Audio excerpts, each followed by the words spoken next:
Hi, everyone, and thank you, Marianne, for the introduction. As Marianne said, I direct our research here at Grady Eye, and I have to say, this is one of my favorite research projects every single year, the five emerging programs. Before we dive into our programs for this year, I want to just go over a few slides that speak to how we think about emerging programs here at Grady Eye. First of all, we think of them kind of along a continuum in terms of their development.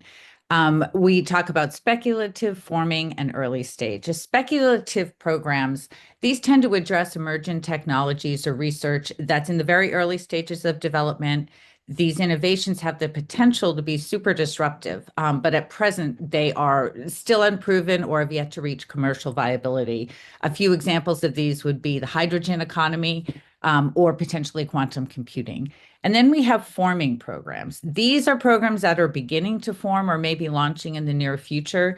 They're often underpinned by technologies or innovations that are nearing that proof of concept phase, or commercial or starting to scale to reach commercial viability. An example of programs in this area might be the creator economy. And then we have early stage programs. These are program areas where we're actually starting to see, traction in higher ed. Although they may not be currently widespread, there's a significant number of programs that have been launched in this area. Some examples of these might be esports and cannabis related programs. They're not typically are going to be our program areas that have widespread appeal, but for certain institutions, they represent a niche opportunity, or they play upon a particular strength of the institution. Just another thing to touch on is how do we come up with all of our, emerging programs that we're presenting? Well, in short, just like you, we do a lot of research. We read, trade journals, futurist magazines, research reports, newspapers, media stories. We track programs and spending at research institutes like DARPA in particular, the NIH, the NSF. We also analyze our own data sets. We track millions and millions of job postings, so we can kind of see which jobs are starting to become more in demand, as well as which skills. We look at new program announcements. We track those year over year to see what types of programs are being announced and launched at schools across higher ed. We also track, courses and specializations on the MOOC platforms to see which are attracting tens of thousands or even hundreds of thousands of students. And lastly, we talk to a lot of people in higher ed just throughout the year. We have lots of conversations, and get some great ideas from within higher ed as well.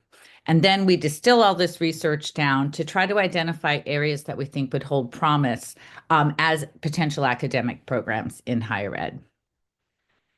As you think about these programs that we're going to talk about today, not every program idea is going to be right for every institution. Some will resonate with you and some may not. But here's a few things to keep in mind as you're thinking about potential program areas at your own institution. One is timing. Has the field emerged enough for it to be worthwhile for your institution? Are you comfortable being an early adopter, or are you more comfortable seeing more proof of concept and want to come in a little bit later before you're going to be investing your time and resources? Size. Does the field actually, is it likely to be big enough to support your growth goals? And mission, obviously, does it fit with the mission of your institution?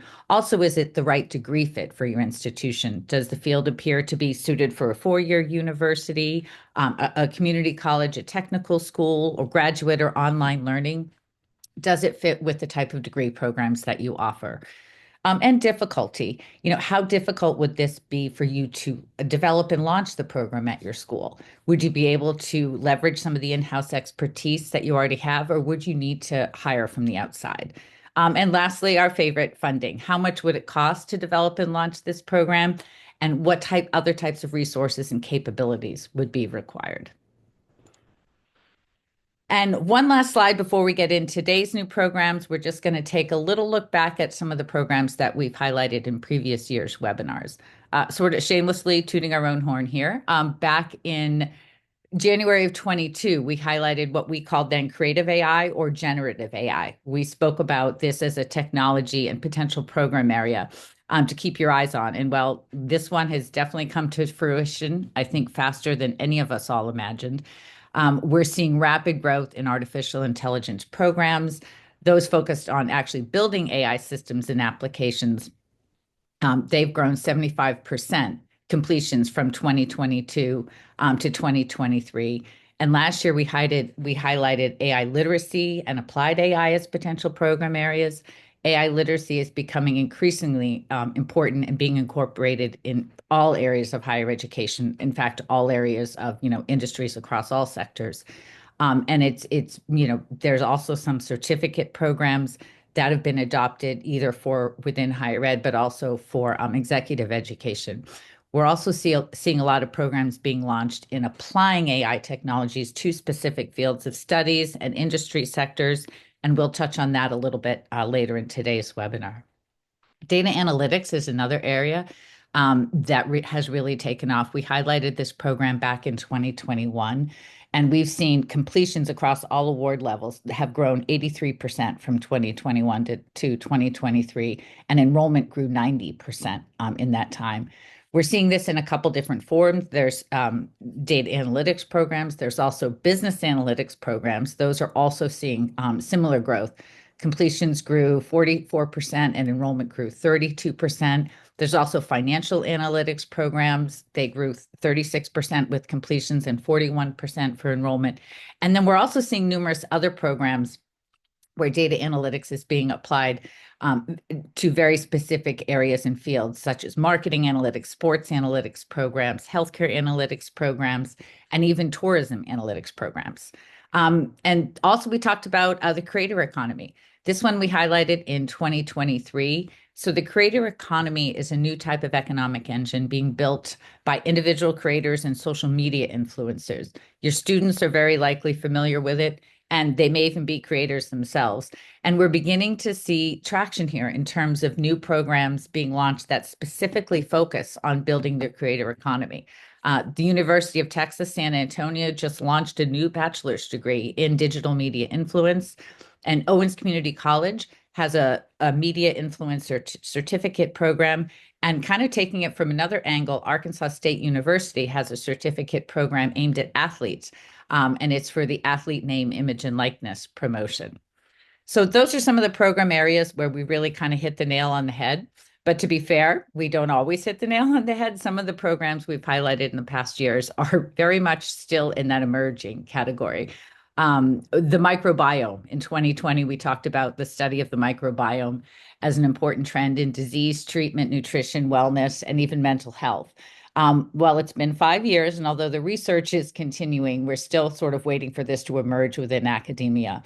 Similarly, we highlighted smart plants. This was, also known as the Wood Wide Web or the Internet of Plants. This program area, it generated a lot of buzz and chat during the webinar. And although it remains one of my absolute favorite programs ever, my enthusiasm isn't shared across academia, at least not yet, as programs in this area have really yet to sprout. And a few final notes. This webinar really is a chance for you all to take a step back and just think about new possibilities. As we think about them, emerging programs could take many forms. Some may become standalone programs, often as collaborations across discipline. Others may be better suited to specializations within existing programs that you already have. And still others may grow really as part of research labs or institutes. And as we've seen, some may never take off at all. But lastly, in this webinar, we also try to include programs that might resonate with a wide variety of institutions across different types of award levels and fields. So the 5 we're highlighting today are only a few of the many examples that we have researched. And with that, I will now hand the mic over to Mary Pahisa Upchurch, who is our Executive Vice President of Customer Success, to dive into our first program.